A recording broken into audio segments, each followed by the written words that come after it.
and delivering hand. ili kuwapa mkono wa msaada na wa The ukombozi, hand that was nailed there.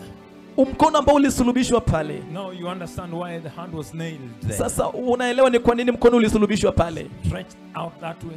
Aliunyoosha namna hiyo, He couldn't retrieve it. na wale hangeweza kunyooshwa. The nails would not allow him to retrieve his hand. Misumari haingemruhusu kunyooshwa mkono wake, His hand was permanently stretched ya kwamba mkono wake ulinyooshwa kikamilifu pale, to give a helping hand, ili kupeana mkono wa msaada to give deliverance na kuleta to ukombozi the descendants of Abraham. kwa uzao wa Abrahamu. In the case of Moses, Katika zile siku za Mose, the two held his hands. Wawili walisaidia kushika mkono wake. walimsaidia kusukuma mkono, kuinua mkono wake. People held Watu walimshikilia comfortably.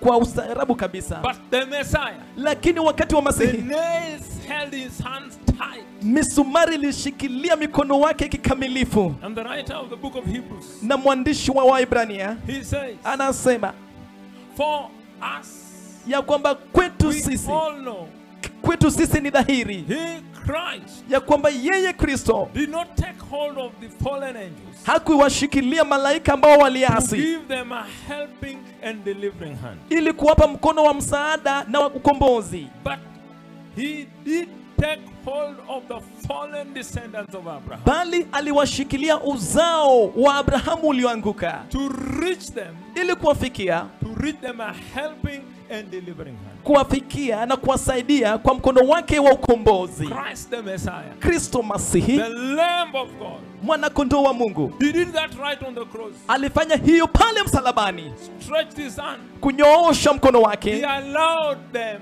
aliwaruhusu to push through a nail kusukuma na kurindima msumari into the left hand and the right hand. hadi ndani wa mkono wa kushoto na wa So that kulia, on this side, ili kwamba upande huu the mwingine descendants of Abraham uzao wa Abrahamu would find his hand stretched, wangepata mkono wake that umenyooshwa, they may get help.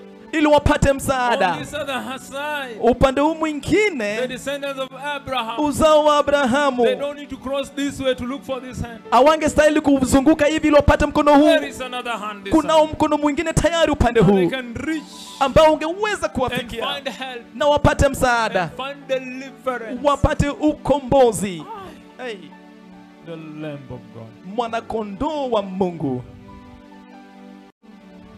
That's why one day I was coming from the headquarters. Na ndio maana wakati ambapo nilikuwa nakuja kutoka makao makuu, I was driving home, nilikuwa nikiendesha gari kwenda nyumbani, maybe 2 a.m. or something, very exhausted. yapata saa 8 za asubuhi hapo. And I said, oh, Kisha nikasema, oh, who am I laboring?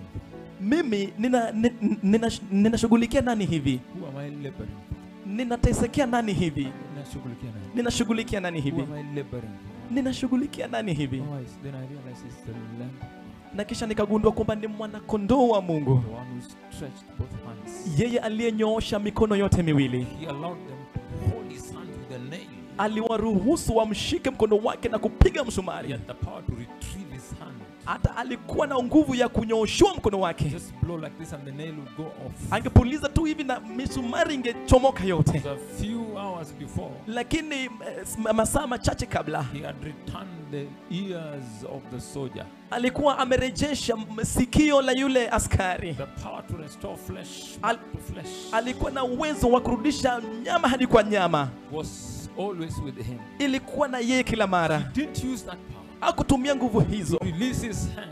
ili kuachilia mikono yake. No, Hapana, please. akasema hapana, tafadhali. Not at all. Hapana, sio hivyo. He allowed his hands to remain in that position Aliruhusu mikono yake kupigiwa misumari katika sehemu hiyo, because he understood manake alielewa that somebody would be somewhere ya kwamba mtu angekuwa mahali desiring akitamani come out of sexual sin, akitamani kuondoka kwenye dhambi ya usherati, longing and praying, anatamani na and kuomba, fasting and praying, akifunga na kuomba and telling God, na kumwambia Mungu, I am tired of this pornography. nimechoka na pornografia I hii, want to come out of it.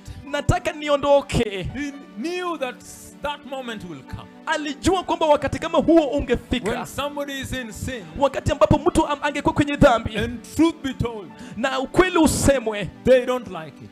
hawaipendi. She doesn't like it. Apendi. He doesn't like it. Apendi hiyo hali. You find him drinking Unapata kinywa pombe after church. baada ya kanisa. He doesn't like it. Apendi. You find he Unapata has come from church ametoka tu and kanisani gone straight to sexual sin. na anaelekea moja kwa moja kwenye dhambi ya usherati.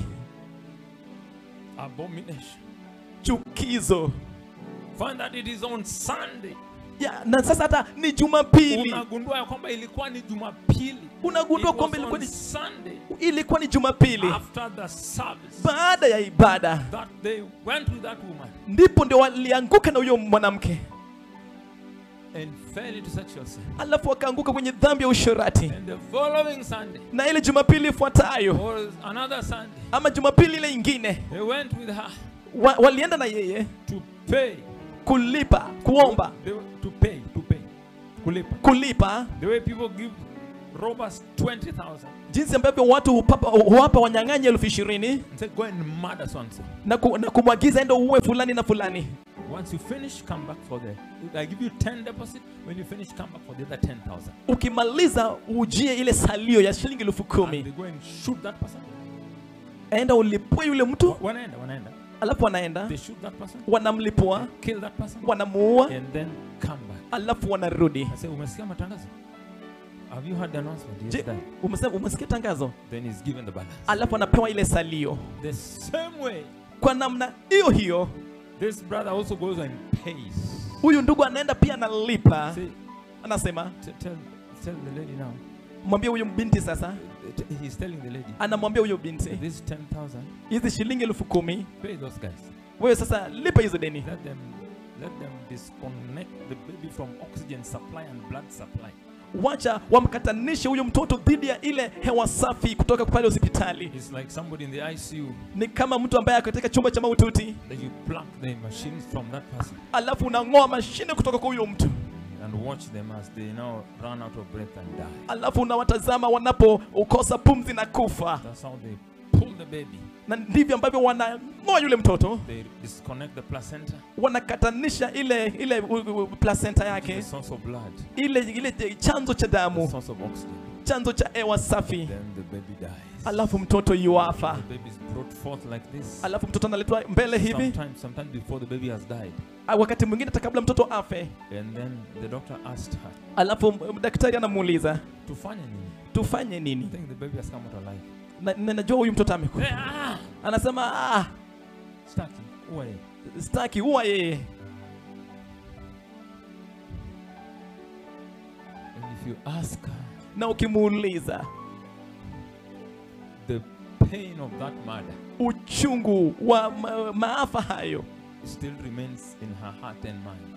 bado inasalia katika dhamira yake na moyo She has wake, been waiting for one day na amekuwa akisubiria tu siku moja, that the burden of that sin can be taken away. siku ambapo mzigo wa hiyo dhambi itaondolewa. The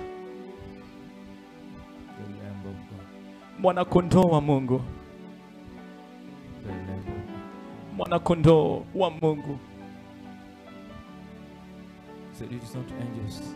Hivyo basi sio malaika. He said it is not fallen angels. Hakusema ni kwa ajili ya malaika walianguka, That he extended a helping hand. ndipo alinyoosha mkono wa msaada. Said to the descendants of Abraham. Alisema ni kwa uzao wa Abrahamu.